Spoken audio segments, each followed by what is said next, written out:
Hey there, Todd Morey, monster truck driver, and a four-cylinder driver at Fonda. You're watching Out of the Fast Lane with Brady Hauser. And I think we're there. All right, we're good. Hello, ladies and gentlemen, and welcome to another Out of the Fast Lane podcast. I am your host, Brady Hauser. We'll get to our guest here in just a minute. But first of all, it's been a little bit. I haven't been able to post in the past couple weeks.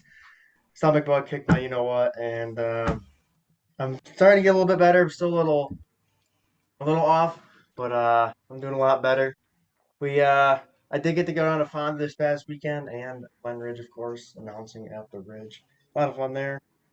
Um, Honda was an epic race, $1 a night, so the place was packed. Like, it was great to see all the fans out there. What else can you buy for $1? Why not go see a race? Matt DiLorenzo passing Ryan Go down the last lap of the back straightaway. Pretty awesome. Stuart Friesen coming home third. Overall, great race. And, of course, Glen Ridge, we had our weekly show as well. But without further ado, our guest here, Jessie Punch. She is the daughter of the great Dr. Jerry Punch. She stars on MAP TV's The Pace Lab, and she even has her own podcast, which we'll talk about here in just a little bit. First of all, Jessie, I appreciate you coming on the show, and welcome on. Hey, thanks so much for having me, Brady. And I'm so glad to hear that you're feeling a little bit better. I know when we chatted a few weeks ago, you were very much under the weather, so I'm happy to see that you're feeling a little bit better today. Oh yeah, it was. I'm still not 100%, but it's high pollen week in New York, so that's not helping either. That's kind of throwing everybody off with allergies and just making everybody a mess. But you know Oh how it no, I'm goes. headed to New York this weekend, so that's good to know that I need to pack my allergy medicine. Well, I think you'll be all right. So where are you coming? What are you coming up here from New York for? I will be up there for the Modifieds at Riverhead this Saturday night. Modifieds at Riverhead. Whereabouts is Riverhead? I'm not familiar with that. No, I'm actually not super familiar either. I'm flying into JFK, and then I know that it's about an hour, I believe, east of there. So whenever I find it, I'll let you know. JFK. That's in New York. So when is this, Saturday? Saturday night, yeah. I was gonna say if it was a Saturday night, you'd come down to Fonda and watch Stuart Friesen race. And I know, right? Jessica. That would have been great. I know. I love Stuart and Jessica both. That would have been awesome to come see them race. I'll have to I'll have to plan it out better next time and try to do a double duty. But you just got back from Darlington, obviously Throwback Weekend. You had your dad with you. Got to call some racing and cover a lot of the action. How was it? Oh, it was awesome. I mean, Throwback Weekend in general is one of my favorite weekends of the year. I love the fact that we have it. I love the fact that we, as a sport, come together to honor the history and the people that paved the way. I just think that's so neat, and it really just shows what NASCAR is all about. But on top of all of that, having my dad there with me and having him work alongside me was honestly a dream come true. They came to us with the idea a couple months ago, or I guess maybe 2 months ago now, and kind of threw it out there. And I was like, I mean, it was something that I'd always thought about, but until it really had been presented to me in that manner, I never thought we could make it happen. And so I was very, very blessed, and we both had a really fun time. Obviously, the finish was also very, very interesting. Joey Logano, William Byron. What's your take on that? Oh boy. It was interesting, and I think the quote is rubbin's racing. So at the end of the day, what you see is what you get. But it's funny. I talked to Joey after the race, and I brought up the finish there. I said a little bit of a bump and run. It was a strong bump and run. It was it was kind of a punch and sprint. But he was like, I don't see anything wrong with it. He said, William bumped me to take the lead. I bumped him to take it back. So, hey, they both think that they were in the right, and I'm just here to analyze it. I'm not here to tell you which one was in the right and which one was in the wrong. I mean, there again, though, last lap, you're going to do what you got to do to get the win. I mean, yeah, maybe not getting into it, but maybe drag racing it to the line would have been a little bit better for the fans. But either way, they still got a pretty good finish out of it. So. Right, and you said it, Brady. What's he supposed to do? Pull that car into pit road at the end of the night, finishing second, knowing that he was there and didn't make a shot at it? I mean, you're there to get the win, and he didn't have one yet as far as a points paying race goes, and so he did what he needed to do. Absolutely. And I got to talk to Joey a couple of years ago at Volusia, and he likes to joke a lot. I can tell you that. And I found it funny when they went to the media room, and Bob Pocker said, "So did you hear what Byron called you?" And I'm not gonna say what he said because we're PG channel. But he goes, "Oh, I've been called a lot worse." Going to frustrated when I hear all the fans. They were saying a lot worse than what he could have said to me. It's so true. Joey definitely did not make any more fans this weekend, especially out of William Byron, that's for sure. Absolutely. And obviously, Justin Allgaier winning the Xfinity race. Dominant car all day. It seemed like he kind of just he started out in the back a little bit and then just progressively made his way up. He would get fall back again, just kept making his way back up, and he definitely proved that he had the best car of the day as well. Honestly, I mean, it's like you said, he started in the back. He had those battery issues before they even took the pace laps there. He didn't even know Hmm. if he was going to get to start the race.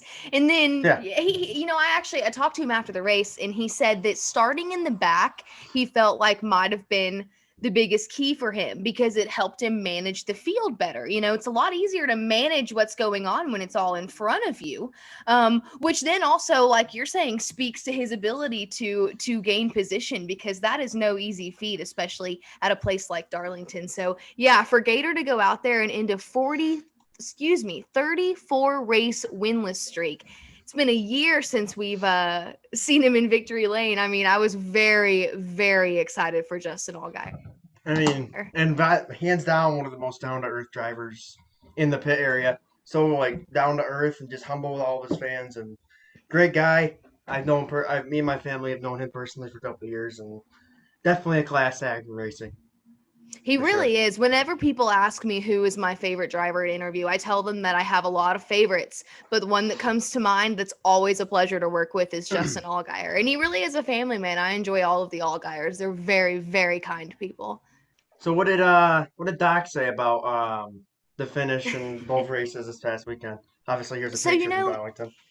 it's funny you say that because he actually had to dart out before the finish. He went back to Knoxville on Sunday night. My dad now works, he's back practicing medicine. A lot of people don't know this. So he put the microphone down, and actually during the pandemic, when there was a call to action for a lot of people working in medicine to come out and help, he renewed all of his licenses and started practicing research medicine for the vaccines. And so he was able to help during 2020, and then just kind of kept up with it and actually started working full time again in the hospital. So all of that to say, even more gracious that he spent his weekend coming to Darlington to work alongside me, but he had to dart out because he had to work Monday morning at the hospital. So we didn't get to see the finish in person, and I really haven't had a chance to talk it through with him, but I have a feeling that he would have very similar thoughts as me. And I also have a feeling that he would probably have some Earnhardt comparison to make Oh about how boy, Dale moved a number of people in his day, so he doesn't see anything wrong with what Joey did out there to get the win. but that's how it was. Dylan Hurt.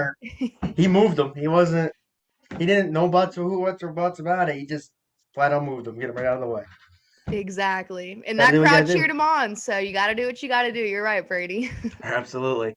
Now I'm gonna just play this quick because it's obviously one of your biggest gigs that you got going right now. It's pretty cool and it's on MAF TV every week, so we'll talk about it here in a second. I'm Oh, gonna I'm play this. curious. So Oh, boy. Oh, no. Oh, I oh don't no, think you were Brady. expecting this. I was not. Wow, this feels like ages ago. Look at that car.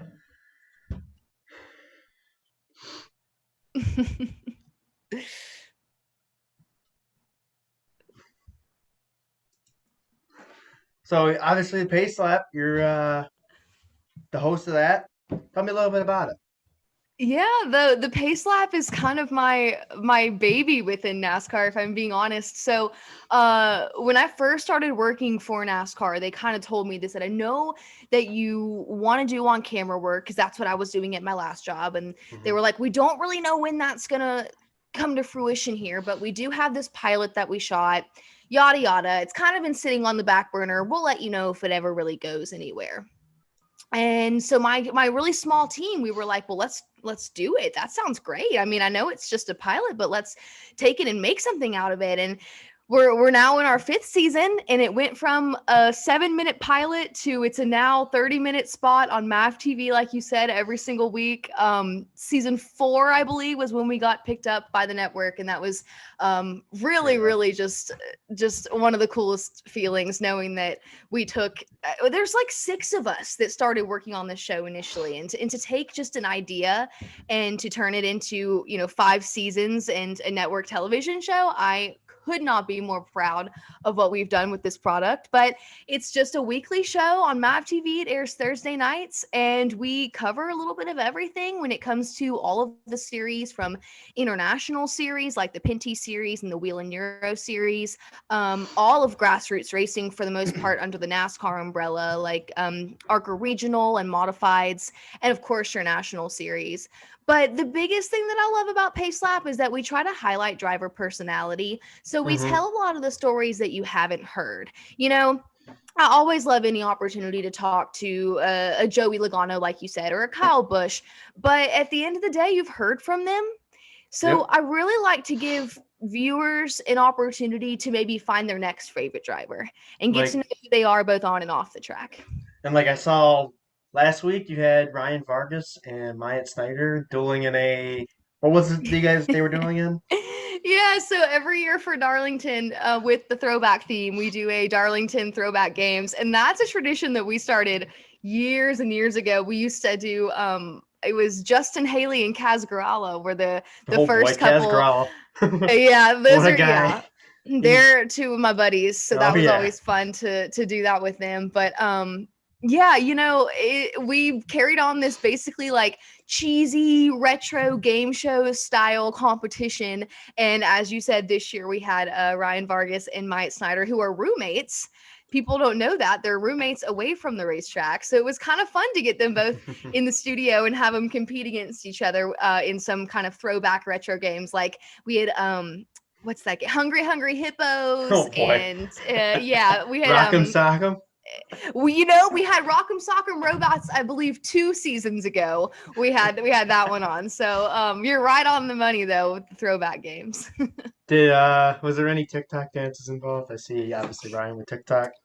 Oh, Ryan and I always take any opportunity to either quote a TikTok or make a TikTok. We're both very much TikTok people. He cracks me up. He is, if you don't follow him on TikTok, you must. He's a must follow. So fun fact, well, not really a fun fact, but interesting fact. So he had a surgery when he was born. He's got a scar on his line right here on his head. Yes. My little cousin and him are really good friends because of this. My little cousin had the same exact surgery as him growing up. No way. Had this spot like on his head growing up as a baby that they had to redo and fix and all that. Oh yeah. Yeah, So wow. we know Ryan pretty well as well. He is such a fabulous guy. I work with him a lot. Great person to know, and just great personality as well. He is just so kind. This is something him and I this is actually the first I've said any of this, but him and I have been kind of scheming lately about him letting me drive his go-kart. Yeah. So we'll see if that comes to fruition, but that might be our next off track outside of work scheme that we come up with for TikTok. You ever driven a race car? Have you ever been behind the wheel? That's a good question. So I have not driven a race car, no. To my father's chagrin, I should say. He basically told me growing up I was never allowed behind the wheel of a race car. Hey, my parents the same way. It's okay. Yeah, right. Right? I know. That's what you get for having a dad who is not only as involved in racing as he was, but also in medicine, and he's, a little bit of a safety squirrel. But thankfully I'm old enough now that I can challenge that one. But no, I a couple of years ago we did a feature at Watkins Glen where I drove the pace car. So I had Justin Haley with me. He drove me around Watkins Glen, the town, and I drove him around Watkins Glen, the road course, in the pace car. And that was kind of fun. I thought I was really killing it, but he just made fun of me the whole time. So I don't know. I don't know if I'd be a good race car driver or not, because that's the only experience I have. Well, I'm an iRacer, and I can't even keep the car straight in that. So put me in a real life car, Race car probably not gonna be a good idea, for sure. Our So racing's was hard, man. oh yeah, trust me, it is. But it's awesome. I mean, you get to race with drivers in real life. I mean, like I've raced with Haley Deegan and Joey Logano and big names on there. They're just in there hanging out, not like anything like out of the blue. They're just in there racing. That's awesome. It's really cool. hmm So obviously, Pro Invitational 2 years ago was keep on the iRacing track. Did you take part in that at all? No, so I filled in a little bit here and there, and had very, very minor involvement, but I kept up with it all on social. That was honestly the way that NASCAR kind of rallied around that That's how I got unprecedented my time, I start. should say, was so cool. That's how I got my start, pretty much. I interviewed Landon Castle after one of the um, invitational races and took off after that. So it's been pretty That's cool. great. Also, It's kind talk of about a another great good person to memory. know, Landon. Oh yeah, Wonderful Landon was guy. very kind and generous. Let me to be my first guest on my podcast. So that was March of 2020. So it's been a couple of years now, for sure. Oh my God, I got cough. Hey, you're good. You're getting over the This this stomach bug thing, I tell you. yeah. But was it always racing for you? Did you always want to go into the racing field, or was there always another interest that you were thinking about going towards? Yeah, so it definitely wasn't always racing. No, it was always broadcasting. Let's say that. I am so passionate about athletics of all kinds. hmm Competition, it's just kind of in my blood. It's been something that I have really embraced and thrived off of, even when I was younger and competing myself in kind of sports. So I always knew that I wanted to be in a challenging environment that not only was a competitive environment for myself and my career, but also getting to cover something like athletics and competition was the dream. So graduating from college, I went to Clemson. I actually started working in college athletics for a small athletic conference out in Denver, Colorado, called the Western Athletic Conference. So I did some work out there for a little under 2 years, and it kind of led me back to racing. And it was just one of those life things where I joke that it really kind of came full circle on its own, but it did. And it brought me back to truly where I believe I'm supposed to be right now. In full circle, I'll get to that here in a second. We have a picture that we're gonna show. I'll show you right here in a second. That's you with Ben Rhodes. Um, full circle. This is a pretty. I'm sure this was a pretty cool moment for you. Um, so talk about full circle here. Here's you with Dale Jr. Here's you, and here's your dad with Dale Earnhardt Sr. I'm sure this is, and you said that this is what they call full circle. Full circle, yeah. So obviously, getting to kind of almost recreate that image with Junior, sure that's a pretty special moment. It was really neat. Yeah, we've known the Earnhardt family for many, many years. Obviously, my dad and Senior were very close friends. So any opportunity that I really get to work in that realm kind of it's just a different feeling. You know, it's one thing to just know them as people that have been so kind and so close to your parents over the years, and it's Mhm. it's another thing to know that I'm really actually getting to not only play a part but carry on a legacy. And you hear people like Dale Jr. talk about what it means for him to carry on the legacy of his dad, and even broadcasters get that feeling as well, getting to hold that microphone and kind of stand in some of the same places that my dad stood, and I don't know. It really is just a special feeling. And of course, Dale Earnhardt Jr. is just such a kind and gracious person that, who better than to stand alongside and carry on the legacy of those that loved us so well and paved the way for us too. So obviously, he got to race his yearly race that he always does with the Xfinity Series. What was your thoughts on how he did and how that was for him? I, the fact that he comes back every year and races is I just think is so fun. I think it's a testament to him. Obviously, there's that understanding that he's a racer, he wants to get back in the car, but I think he recognizes how much this means to the fans as well. And I think that that's really neat. He doesn't have to do this. And something that stood out to me was after the race. He was on that grid for hours after the race, and he was drinking beer with the other competitors. Guys like Ryan Vargas were down there. I know Kyle Weatherman was down there. Guys that grew up looking up to him, and now just for them it was a surreal career moment to get to race against him. And now at the end of the night, they're all going to stand around and they're going to drink a beer together, because it doesn't matter that he's Dale Earnhardt Jr. and it doesn't matter that, you know, that's whoever it is. It's a fan, it's a driver. He's just another person at the racetrack, and he was just happy to be there, and it really, really made me smile. So I've been kind of curious. Maybe you can help me out with this, Insider, because you talked about Kyle Weatherman there. Junior always signs his car before the races every week. Is there something about that maybe you know? Because I've been seeing that on TikTok. Every week he's signing the car. Yeah, I don't know. Okay, so I don't want to misspeak because I don't know for sure, but I remember I'm curious last about year. Well, I remember last year. It must have been Martinsville, I guess, when Junior ran last year. He signed his bumper. And it might have just carried on from there. I believe I think it was because charity Kyle giveaway. Yeah, I think it was something to do with Junior's foundation and Kyle helping out with them or something like that. Yeah, and I think they just kind of carried it on as a tradition. I love it. I think it's fun. Hey, it's different. Hey, you gotta have fun at the racetracks, you know. Why not? So Darlington, obviously, Darlington Stripe, throwback cars were there. Did you have a favorite throwback car? Oh, that's so Mine tough. personally was Stuart Friesen's with Jumpin' Jack Johnson. Jumpin' Jack raced 5 minutes from my house every week. Was one of the best drivers that ever stepped foot at Fonda Speedway, right down the road from here. And that paint scheme was just by far, it meant a lot to a lot of us up here in the Northeast. So that was my favorite for sure.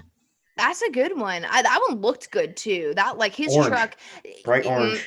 That's my favorite color, so I loved it. Oh, that's tough. You know, I mean, it's tough. I don't want to pick the obvious answer, but you know, those Trackhouse cars, the Coca-Cola paint schemes looked incredible. And, you know, not to just continue to harp on the Earnhardts, but the fact that you got to have both teammates out there giving tribute to the very first time that Dale Jr. and Dale Sr. ran against each other. And I love too, we have all these throwbacks to, you know, the cars that we remember and the races that we remember, but they're throwing it back to an exhibition race in Japan in 1998, I believe it was. So I love kind of the obscurity of it, but of course it was such a big moment for the Earnhardts. And I mean, Trackhouse's paint schemes every week just look fabulous. And those throwback ones, the Coca-Cola with the bear, oh my god, they look, or the polar bear, they looked really good. All right, I gotta throw in a quick sponsorship plug. Fun fact: here's Stuart Friesen, head sponsor of our podcast, of course, Parks Companies, right on the side of Stuart Friesen's Beginning Modified. Fun fact: got the hat on right here, and then of course Swagger Factory Apparel. They make these awesome pit crew shirts. Got to plug them here. Drivers contact them for shirts. Official shirts, pit crew or pit shirts, gloves, fire suits, you name it, they got it. Go contact them. Tell them I sent you there. Okay, so so Stuart Friesen, Jessica Friesen, they got the race at Bristol. Of course, they're local to me. I'm good friends with them guys. Jess didn't make the show, unfortunately, but she did get the race. Stuart did. You got to travel the Bristol Dirt for the first time. What's your thoughts on Bristol Dirt? I loved it. That was, well, okay. So that was my first dirt race ever at all. Oh boy. So it's right. you've been missing out. That's what everybody keeps saying. They're like, you're just now going to your first dirt race. I'm like, okay, calm down. I'm like, at first, but it will not be my last by any means. No. So I think that's what's so funny is everybody's like, what'd you think of Bristol Dirt? And I'm like, I thought it was incredible. I've never seen dirt racing in person, so they could have gone out there and done just about anything, and I would have thought it was awesome. But on top of that, I think what they did to the racetrack this year in comparison to last year, the progressive banking, I think opened up a lot of different lanes for drivers to utilize the racetrack way more than they did last year. And of course, you know, the weather implications that came last year really just threw a wrench in things. So yes, it did. I thought overall this year was a fabulous show. My heart is just watching that finish and how it all played out. Yeah, that was. The range of emotions. I thought Reddick Nick had it. Then I wondered if Briscoe had it. Then That I was didn't just know. pure I mean, dirt it was racing. just. Yeah. It really, really was. And another fabulous finish, but definitely a range of emotions. Bristol, 10 out of 10, 5 stars, 2 thumbs up. I loved it. First time there for me as well. You got to meet my parents down in the infield, I do believe. I had to pick up some. My parents had to grab me a bag of dirt. I love it. How can you not? How can you not? That's what I do. Being a dirt racing background, I grab some from every track I go to just to mark it down. Fun fact. But yeah, Tyler Reddick.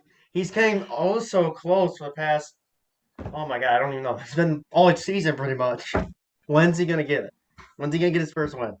He's gonna get it, and it's gonna be soon. You know, it's one of those things. He's come in second place 5 times in his Cup Series career, and I believe this is his 3rd full-time season now in the Cup Yeah. Series. That's unheard of. It's not unheard of, but when you think about the mental stress and just the frustration that puts on a driver, Tyler has handled that so well. I joke with him. I'm like, I would have lost it by now, you know, and I'm sure in the privacy of his own home, the frustration sets in, but for somebody to be as poised and as mentally,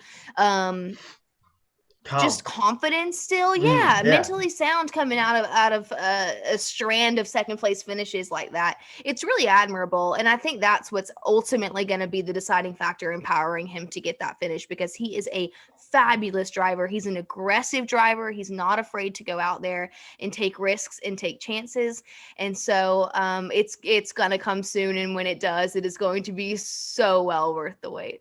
And obviously, Scott Bloomquist. You ever heard of Scott Bloomquist?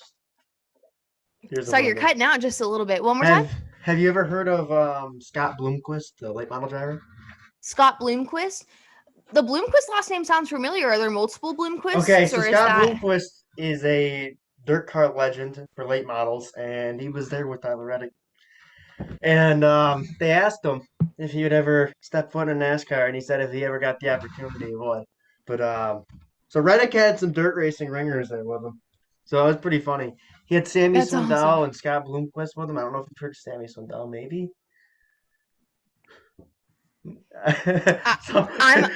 You're calling again, my first dirt race. So the dirt world is not my forte. And we got to mention. So what's the deal with the white shoes? They were primarily black, okay? Everybody was freaking out about my shoe choices. I was like, I thought I wore the right kind of shoes, but apparently I did not. So, but I also did not learn my lesson, so take it or leave it.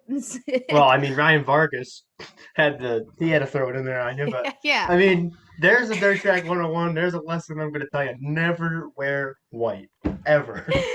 Yeah, I thought I did it right, but leave it to Vargas to call me out. Homegirl wore white shoes. Yeah, well. That's Vargas for you. He's a goofball. I love it. But yeah, the Bristol Dirt, obviously, my first time there. I've never seen it on asphalt. Is it just as good as they say it is on asphalt? It's spectacular. Oh my gosh, there's really no way to explain it. Bristol Dirt, it had the Bristol feel, but something about being under the lights at Bristol, it just carries so much history with it that you can feel it, I think back last year to that Bristol Fall race, the Xfinity race in particular, when we watched AJ Allmendinger and Austin Cindric wrecking to the line for the regular season finale. Oh my gosh. I loved when Allmendinger got out. He just put his hands up in the air. The car was mangled. Here he is getting out. He's just all happy because he won. Right? I don't even think he realized his car was destroyed. Right? And he did the Victory Lane interview from the infield care center. I love it. I thought that was just so fun. Oh yeah, absolutely. Kyle, now we'll jump into a little bit more of next season now. Obviously, Eric Almirola, he's retiring. 10 cars going to be open. Have you heard anything, or who do you think is going to be taking place? So I have not heard anything. I do feel like it is still early enough in the season that I don't know that. They haven't decided yet. I was thinking Ryan Priest because they have him kind of on like Sure, their secondary driver. But I was absolutely. also looking into Kyle Busch right now. He has no ride next year as of right now, and Hmm. so. But there again. Here's another thought of mine. Obviously, let's ask you first. Where do you think Kyle Busch is going next year? I don't know. I'm going to be completely honest with you. I don't know. I don't think he knows. I think it's one of those things where there's a lot of shuffling that still is to be done. And there's a lot of shuffling that would be done by teams for a guy like Kyle Busch. And so, again, I think it's a little bit early in the season for us Yeah. as fans to have enough insight to be able to make an educated guess. Now, I'm not naive enough to know that from a business standpoint, there are plenty of meetings and dealings that are going on right now. But I also am, as a fan and as an analyst, definitely don't want to misspeak at this point But in the season, having heard so little. so here's my thing. Kyle Busch, he has his own truck team. They're Toyota, so if he jumps to like a Chevrolet team or a Ford team, what happens to the truck team? Would they just shut that down, or would they have to just change the manufacturers for that too? Yeah, I don't know about that. It's interesting to think about because I think that I definitely don't think that shutting down his truck team is anything that is in Kyle Busch's mind. No. Especially in any effort to continue his career. He knows that he can continue to race in any facet. Really, he's that good. Without having to shut down that truck team. So I don't know enough of the business side to know how manufacturers would enjoy seeing him race for a team other than Toyota, knowing that he owns a Toyota-backed team. But Toyota has done a lot for that Truck Series team, and Kyle has done a lot for that series. So I personally would be surprised to see those relationships ending in any capacity. But again, I'm just an analyst and a fan, and I am not in those Hey, meetings. yeah, wait, we don't know yet. It's definitely unknown. Exactly. So you were at Daytona. Actually, I was at Daytona myself. I was sitting up in the top row, about 30 sections over from this area. But Oh, you got a good view then. Austin Cindric picking up his first career win, first race ever as a full-time competitor. That was pretty cool. Um, obviously though, you get to hang out with a lot of the fans during that. Obviously, and do interviews with the fans, and sometimes even some really crazy moments happen with the fans, as you know. Um, I'm sure that's got to be pretty fun to get to meet all these new people from all around the world. It's really fun. Yeah. So it's interesting, and I'm I don't know if glad I that should show you this video, but I think we're go gonna for anyway. it. Oh. Here's it. This is an interesting moment. That was one of the more interesting requests that I've had from somebody. You know, I thought that they were joking when they asked, and they were not joking. So that was definitely the first body part that I think I've signed, and it was an interesting one to start off with for sure. But no, the fans are so much fun. Race fans are such a variety of people. I mean, you have everybody, like you said, from all over the world, even all ages, from all different places, all different backgrounds, much like racing, you know. And that's what I think is really neat about getting to do the screens job, is that I get to kind of get a little bit of the best of both worlds, where I get to be a real reporter and I shouldn't say real reporter. I should say more in-depth analytic reporter in that sense. But then I also get to kind of balance being Having more of fun. a fun reporter, yeah, and Yeah. bring the entertainment factor to the fans. So it is truly the best of both worlds getting to work that screens job. So what was your thoughts of Speed Weeks? Of course, I was at all three races, all four races actually, because the ARCA race was there too. Hands down, craziest moment of the weekend. And you had him on your show for the Donington Showdown. Myatt Snyder. Last lap, back straightaway. I mean, talk about so quick, so crazy. At Yeah, Daytona.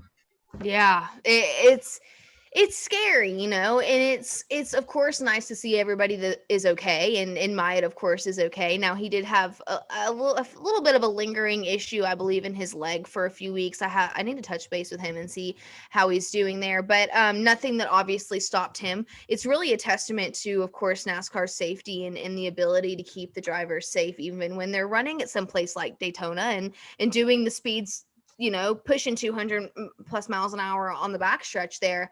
But and then to your point, on Sunday we saw Harrison Burton. That was the first time we've Yeah, seen first time the next next gen gen. Yeah. car.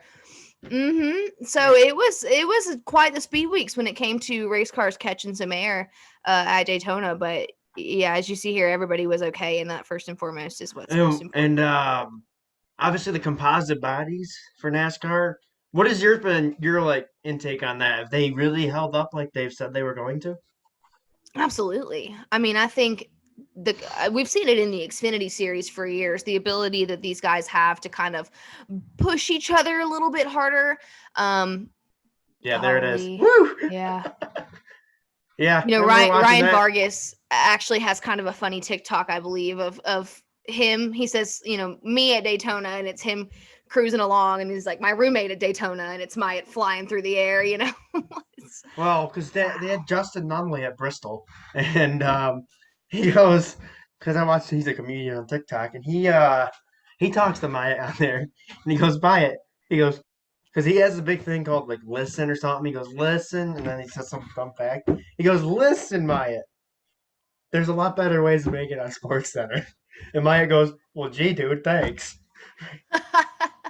I love, I just, That's really I funny. love the fact that the NASCAR guys are on like on TikTok and they're goofing off. They Racing, really I are. mean, people think racing is like all serious business and all that, but this really shows like the insiders of all of us, like broadcasters and all that we do. It's like that's just like our little like our fun, like our little pet. Honestly, we just have fun with it. You know who gets me? Y'all ever seen Kyle Busch go on vacation? The content that comes out of that man's vacation is a side of Kyle Busch that you will never see in your life. I can't show that. Unfortunately, this is a PG channel, so I won't be pulling that up. But Oh, there I is would some. appreciate it if you don't show me that again. I saw it once, and once was more than enough, Brady. Thank you. But no, it is funny, though. It's like you said, people have these ideas of who these guys are, you know, underneath the helmet and behind the wheel. But Oh yeah. that's what is so much fun about racing and about NASCAR specifically, is that we do get to see a lot of personality, and it's fun to embrace. And what about the youth? I mean, obviously Kyle Busch, Braxton Busch, Owen Larson, Quint Boyer's kid, Cash, Keelan Harvick. Yeah, I mean, these that's kids. just your typical weekday night at Millbridge Speedway these days.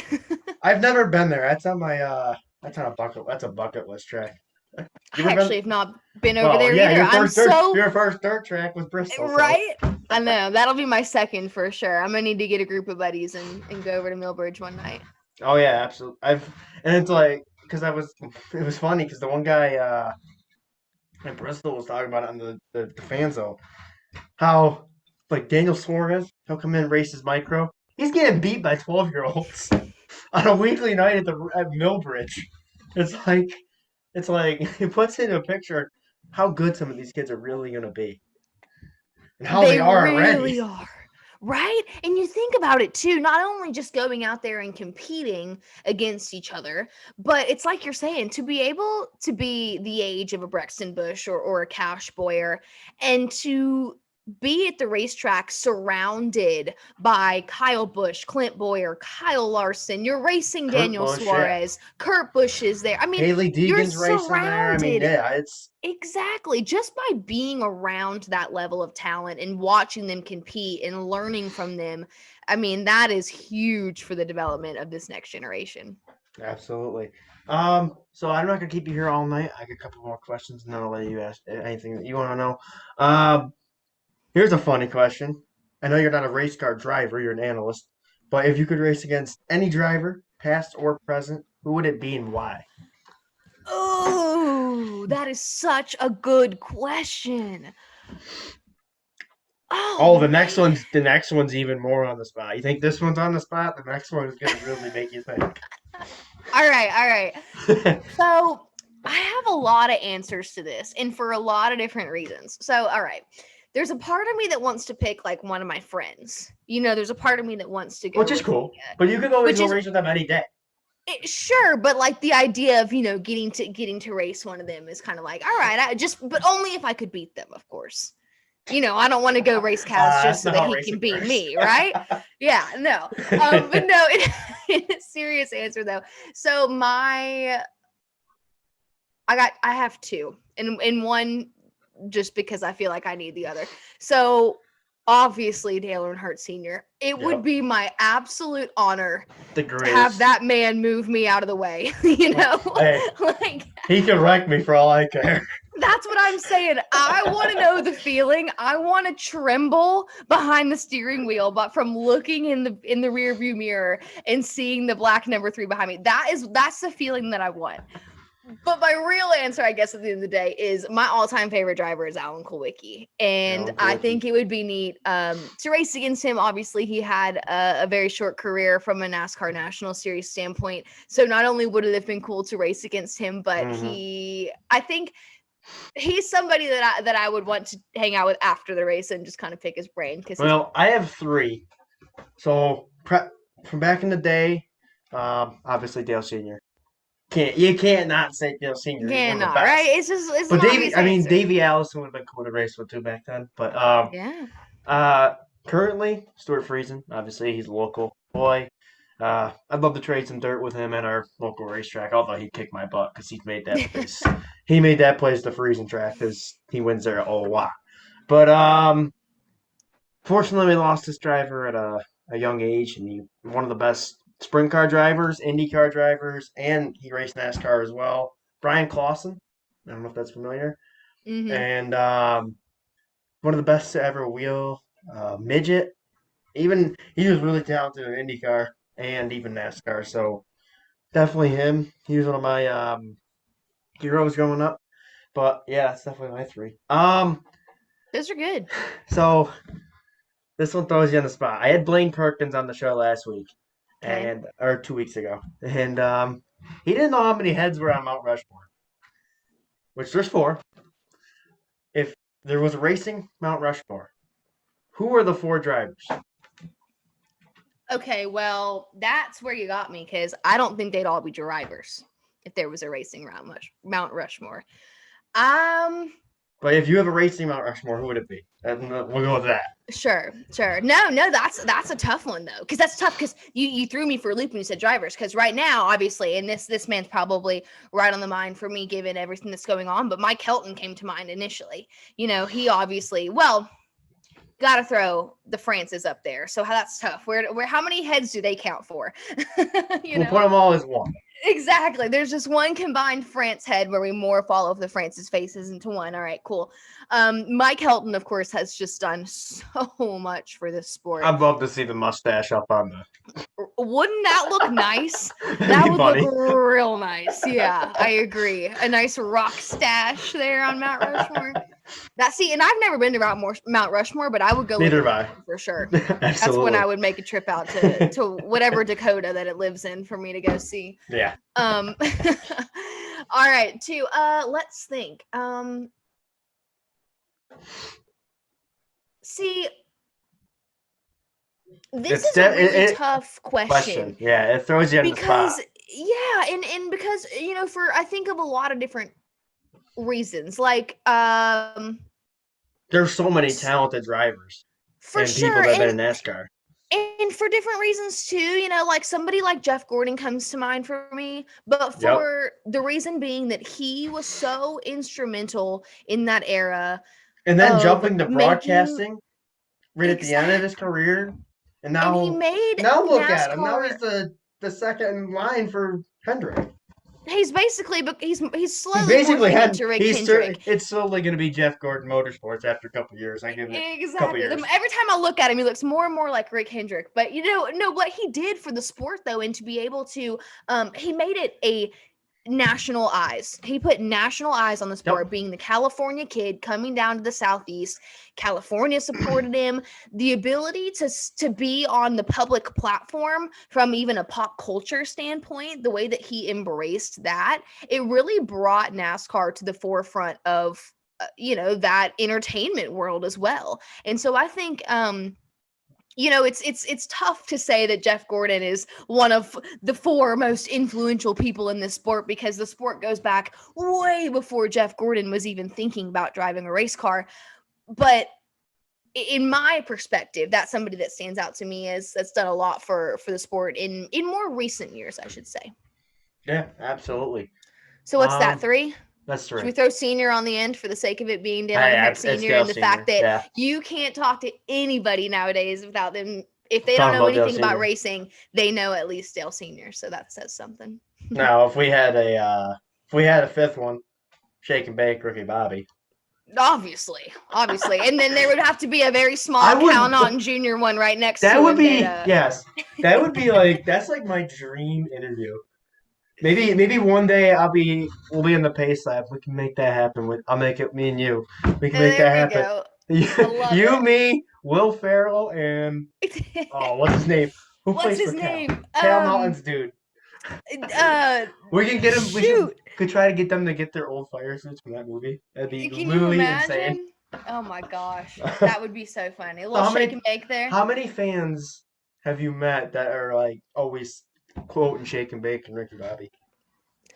I tell you, I worked Talladega last year, and that was enough shake and bake for an entire season worth of racing. It was good. It was really, really fun, but it was a lot of Talladega Nights references. I mean, that movie is one of the best NASCAR movies. For minors, of course, Cars with Lightning McQueen, also very good for the NASCAR sport. And then my favorite's Days of Thunder. Yeah, that's where I was going. Days of Thunder. Yeah. But, yeah. All right, here's my last question. And if you got anything you want to know, I will gladly talk. So I'm looking forward. I'm looking to turn this into my career, become a broadcaster, just like you. Hopefully, one day we'll be working together. That'd be awesome. Yeah. But what advice would you give me for the next step? Oh my gosh. Okay, I have a couple things that I kind of have really stuck with me as far as advice that's given to me. First and foremost, the biggest thing that my dad instilled in me was preparation.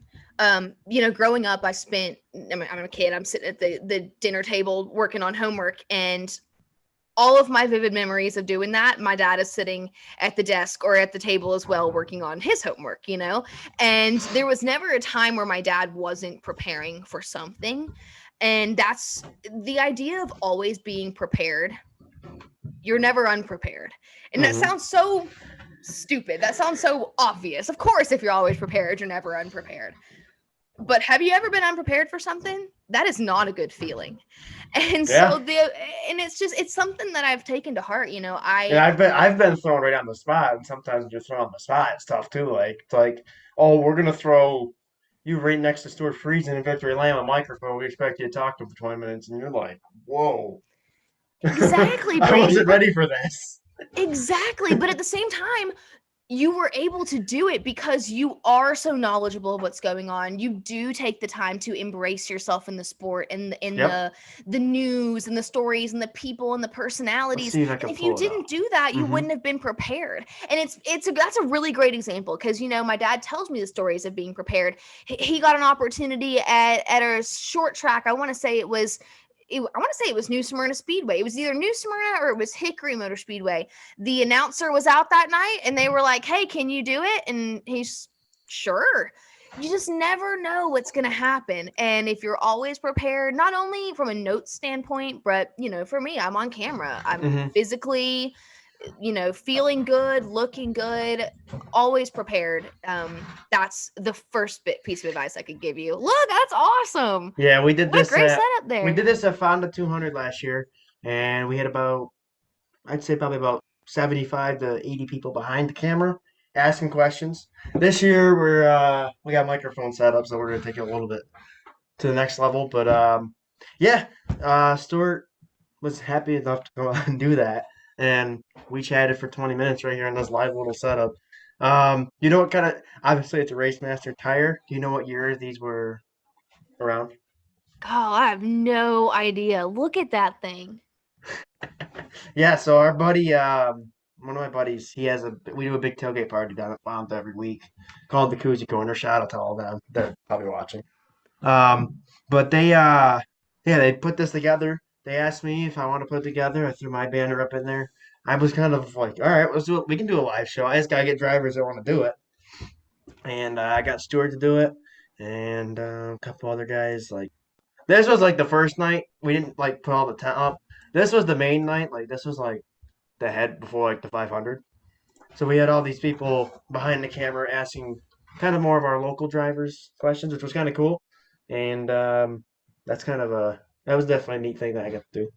That's awesome. See, and I love that because it's a lot like what we were talking about earlier. I love any opportunity that we as analysts and reporters have to put Yeah, these drivers, give them a platform to answer questions that they didn't yeah, have before. Highlight their personality. I love it. That's great. How fun. Good stuff, oh Brady. yeah. You're killing it out there.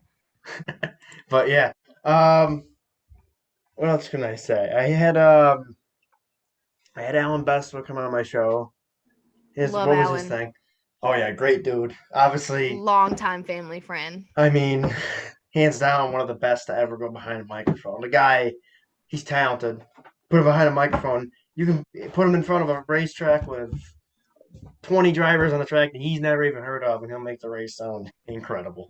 So, Oh yeah, he is so wonderful. And Brady, that actually you mentioning Alan kind of brought my second piece of advice to the forefront, and that was networking. And that's exactly what you're doing already. This racing world is so small, and the mhm. media world is very small too. And so just I the word networking to me is so corporate. Yeah. Relationship building, I think, is how I would spin it, because you're not out there to Oh network. yeah, It's not a you're out there what. to make friends and have fun with them, Yeah, get it's to not a know them. what can you do for me. It's a I want to know who you are and how can I learn from you. And so I This think is that's and here's a prime example. You and me right now. exactly. And so you're already very, very much on the right path in doing that. And the people that you will meet in this world, in this racing world, they're so fun. I have learned so much from the people around me. It's really fun. So keep doing what you're doing because you're on the right path for sure. And I've always been told this, and I don't ever want to like make it like sound like, oh, I'm two faced and all that, and like this kid I think he's all that. But I've always never been like afraid. Like I'm just the type of Yeah. kid. I'll walk up to Jeff Gordon and talk to him, and just I'm not that. Where other kids, if they saw Jeff Gordon, they'd be like not even be able to move. They wouldn't know what to say. Yeah. So Well, it's having that understanding that it's just a person. yeah, That's at the they're end of just the another day, guy. that's just another guy that's really, really passionate about racing like I am. Hmm. But I really do appreciate you coming on the show tonight. It's been a pleasure. Is there anything you want to know? I'm sure there is. I'm sure you got some When's stuff. your next race? I met your parents in person, but I have not met you in person. When can we make that happen? I'll be at Daytona in August. I will be there I'll too. make sure I'll reach out to you when I'm there. You'll have to meet up and we'll give a little shake and bake. Oh boy. Not quite Hey, the Talladega feel, but we'll make it work at Daytona. but yeah, I'll be at Daytona for NASCAR. Of course, weekly racing. This Friday I'll be at a local racetrack. Sunday I'll be announcing. Hold on. Trying to think. So my schedule right now has been so booked. It's crazy how much stuff I had going on. But That's a great thing. I'm announcing go kart Saturday. I'm going to a racetrack Saturday night. Then I'm a secondary announcer at a local dirt track in upstate New York called The Ridge on Sundays. So I announce there. And that's to keep me very busy. I'm at race count of hmm,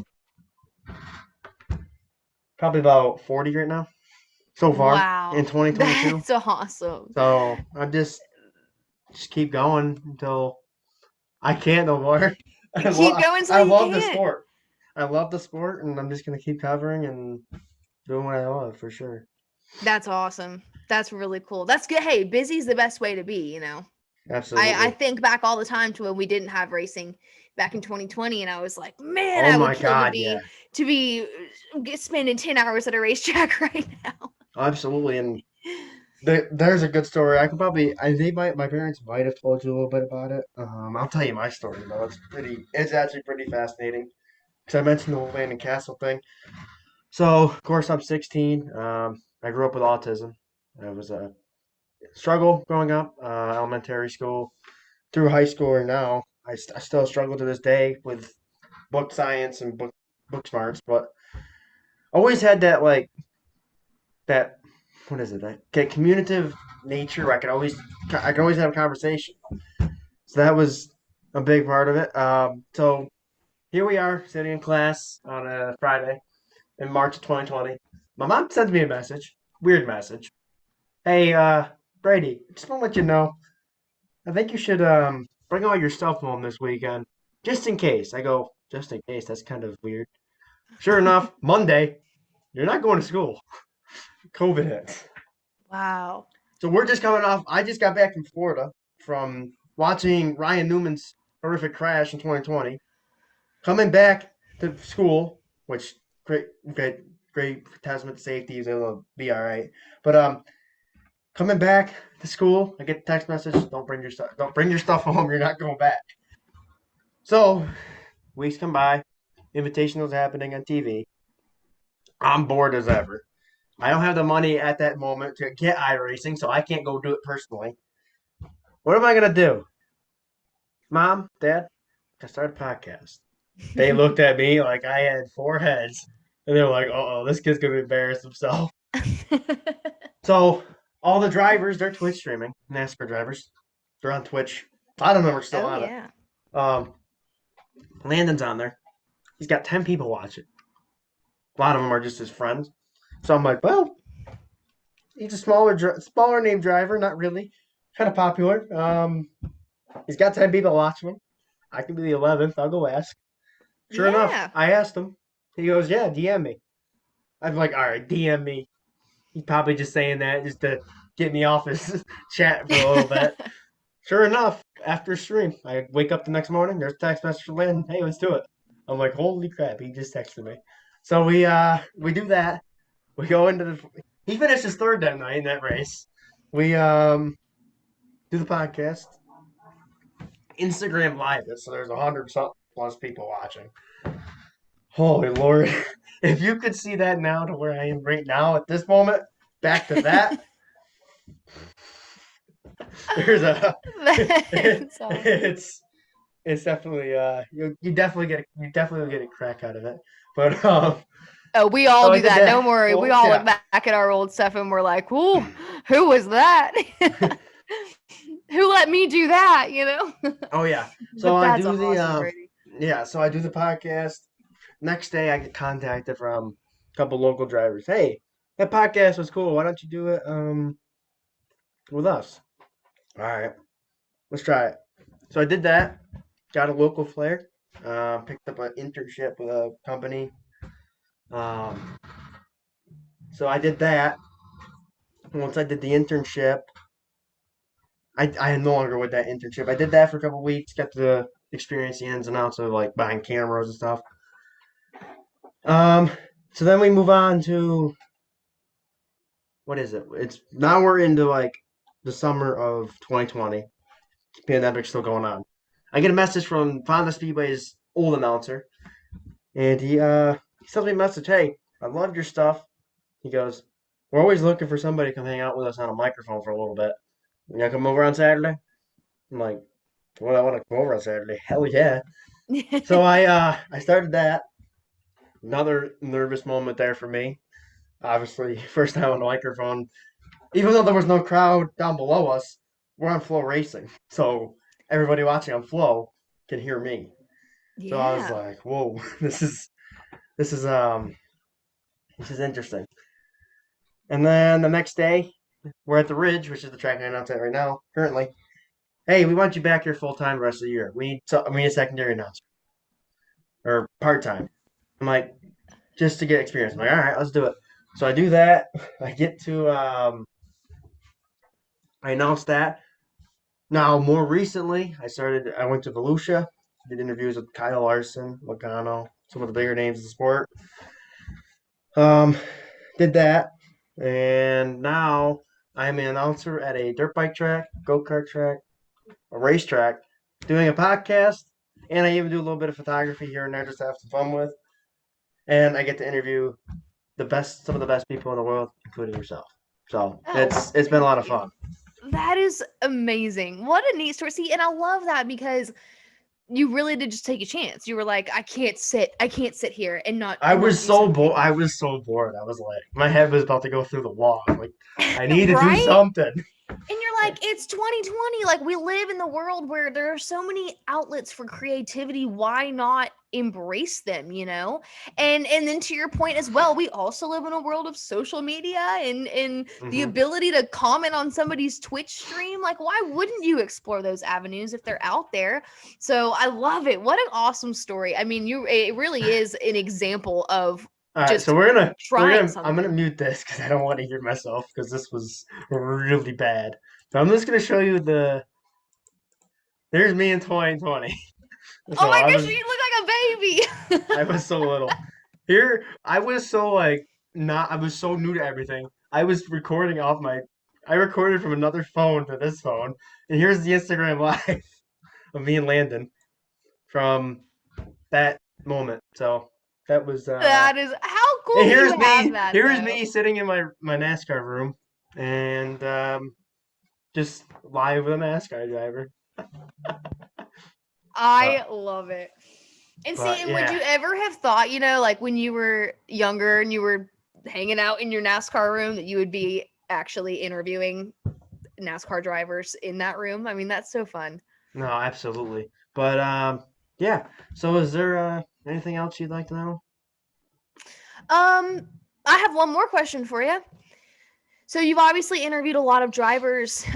Is there any driver in particular that you have not had an opportunity to interview or get to know yet or even meet that you are hoping to do so? Um Honestly, Haley Deegan is pretty badass. I'm not gonna lie. I've been a big fan of hers. I was a fan of hers when she was racing super trucks. She's been cool. Haven't gotten to meet her yet. Um, there's another fun story. I don't know if I want to go into it. I actually I tried asking her to prom. No. I had 12,000 people like tag her, and then of course everything. There was an incident that went down. Of course now, more of a current day incident that we can't really talk about, but that happened. So I asked. She's pretty cool. I kind of want to meet her and be like, yo, I was the one that asked you to prom on TikTok. Your phone probably blew up about 12,000 times. But yeah, her. I've always been a fan of obviously women in racing. That's been pretty cool. Getting to see some of them females race. Natalie Decker, Haley Deegan, Tony Bredinger nowadays. There's a lot Yeah, of all three of those are fabulous girls. I mean, mhm. I love And, all of them. but personally, if I could sit down with Clint Boyer, even though he's no longer racing, he's been my idol growing up. I think that would be a pretty funny podcast, and he's definitely one I'd like to get to know and get to talk to on a weekly basis. I know it's hard to do that. But currently, sitting down with somebody, hmm, I mean Larson. I got to talk to him already though. He's probably one of the best. But to talk to Daniel Suarez. Yeah, I'd love to he's talk to Daniel great. Suarez. He's a nice guy. He's funny, and of course he's got Mr. 305 as his car owner. Not many people get to say they have a worldwide platinum recording artist as their car owner. But yeah, Seriously. that's kind of who I'd like to chat with. But I would honestly, I'm open to chat with anybody. Like last week, I chatted. So I'm good friends with Austin Terrio.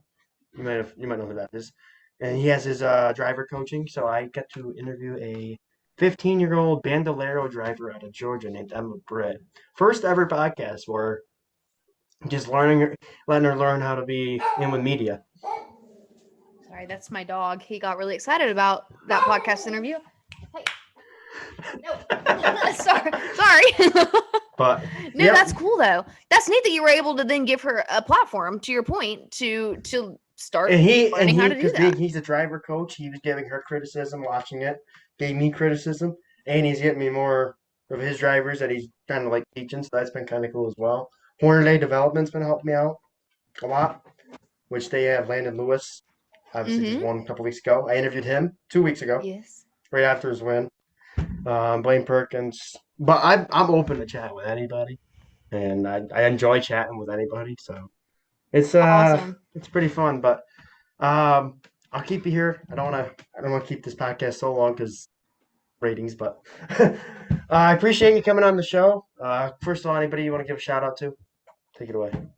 Give a shout out to, yes, I need to give a shout out to my mom, because she is truly my biggest fan, and it doesn't matter if I'm doing a TikTok live or if I'm doing an NBC Sports broadcast. My mother is watching it. She is tuned into absolutely every single thing I have ever done.